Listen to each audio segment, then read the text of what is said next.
Because, what was interesting on the monetary issue, the Monetary Act of 1792, the first one after the Constitution, said that if you participated in counterfeiting, that you could get the death penalty. And to them, counterfeiting was printing notes that were worthless. Bills of credit. Because they knew what it was like when the Federal Reserve notes. when the continental dollar went to zero, and they knew what runaway inflation was. And I'm sure Jefferson and others would say, look, don't you remember what happened? So if they instituted the death penalty for counterfeiting, he would say, in the moral sense, this is what we've done. We have legalized counterfeiting. You and I can't counterfeit. Fortunately, that's still against the law because it's fraud.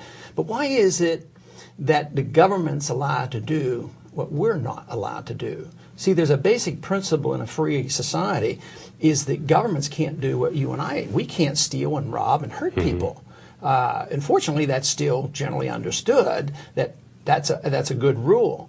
But we have failed to recognize that the founders understood that governments can't do that either. So if fraud and deceit and paper money is all bad and warmongering is bad, for the people, then governments should be held accountable. So I think they would be outraged.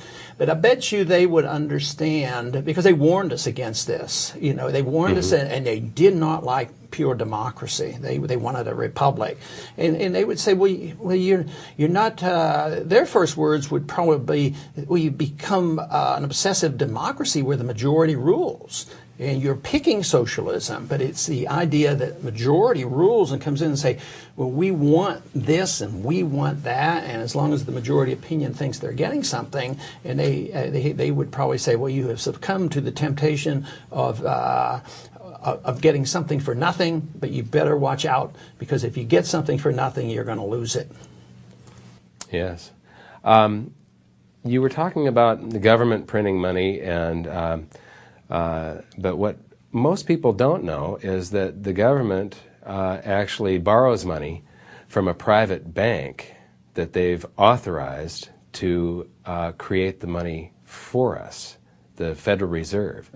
Can you expand on that part, how it reflects on the Constitution, Congress allowing a private bank to create our money? Yes, and that's tricky, and it's a tricky language as well, because it is a central bank, and Hamilton liked it from the very beginning and started a national bank, and then of course Jefferson got rid of it, and then soon there was another national bank, and Andrew Jackson got rid of it.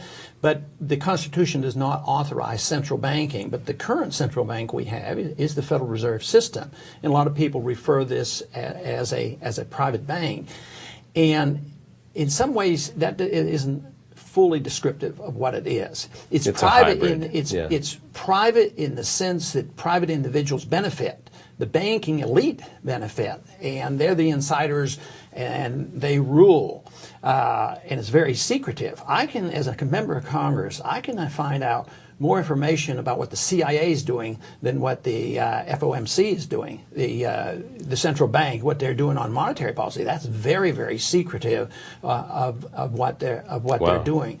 But the Congress created it. So it's not like General Motors being a private company. In some ways, it's almost worse than just saying private. The benefits are privatized, and yet it's ultra secretive and all powerful. A person that runs the Federal Reserve, especially when you have somebody like Alan Greenspan, he is probably the most powerful man in the world. As long as the dollar is the reserve currency of the world, Federal Reserve Board chairman can make or break a president. They have more control over the economy. Ultimately, though, and this is where I find a sense of optimism, ultimately, though, the marketplace rules. And that's why I'm optimistic that this will all be sorted out. Take, for instance, in the 60s, we all knew that $35 an ounce wouldn't hold for gold because we knew they printed too much money. But the authorities, the central bank and the Treasury and everybody got behind supporting gold, the dollar at $35. You're talking about the London gold pool now? The gold pool and the pseudo-gold standard of Bretton Woods. Yeah. And this is when I became a true believer, because I read Austrian economics and I said, it won't work, it won't work.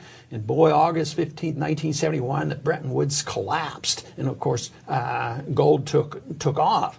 So the market ultimately rules, even though under today's circumstances, a Bernanke or a Greenspan, very, very powerful. And they might, I'm sure they are trying to manipulate the price of gold, and they're always trying to manipulate the value of dollars, and the people are deceived, and the world plays this game that the dollar is as good as gold, and it's a reserve currency. So we have this wonderful benefit in this country of printing gold.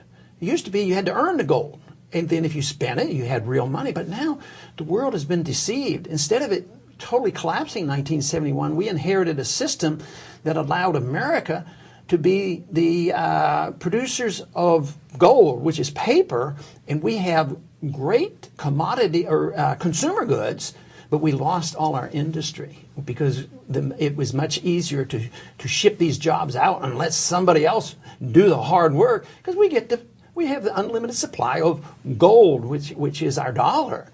Mm-hmm. And so it's been a fantastic thing. But I'm convinced that the system we have today will no longer last than did. We're abusing it too much. And people will come around to rejecting the dollar, because we depend on countries like Japan and China to finance our current account deficits. So we get the money comes flowing back, and they loan it to us at cheap rates, and we finance our war and our welfare. I mean, if this system could continue to work indefinitely, it would mean that Americans would not have to work ever again. We would just loaf the rest of our lives and just print the money and buy whatever we needed.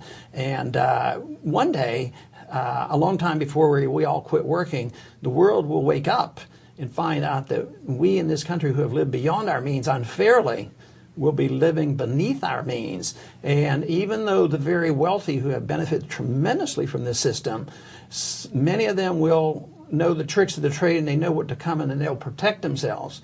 But there'll be many of those who don't quite understand this and think that this wealth is perpetual, and they'll be brought down as well. I'm in the business of protecting liberty as a congressman. So that's my goal. And I think of what's happened in third world countries, or in particular in Germany. Ultimately, when you have chaos, economic chaos brought about by monetary manipulation, runaway inflation, the threat is not to the loss of their personal wealth, which is a possibility. The real tragedy is the coming of a dictator. You know, whom are we going to blame? The Nazis blamed the Jews, and it has to be always a scapegoat. And then they go in and